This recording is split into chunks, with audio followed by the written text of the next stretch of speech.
I am utilizing the Bit Integrations plugin to establish a connection between these two platforms.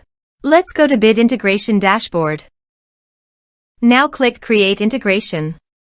Now search and select Trigger, which is Kadence Blocks Form. Select a form. Click Next. Search and select Action. Zendesk.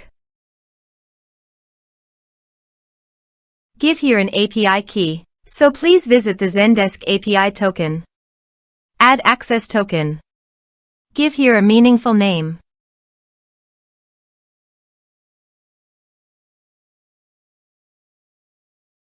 Save. Copy the API token and paste it here. Authorized it. Authorization is successfully done. Next. Choose an action.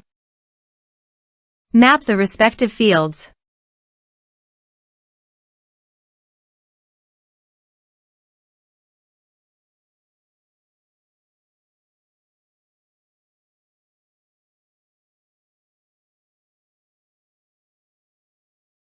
Here are some advanced features in conditional logic you can use for your own requirement.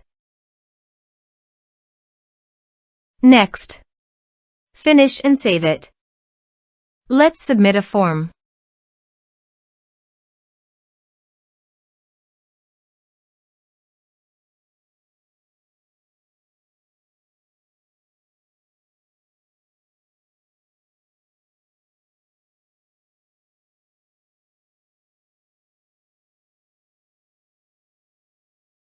Click on Send Message.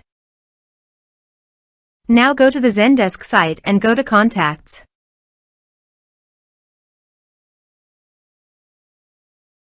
You can see the data came successfully on the Zendesk site.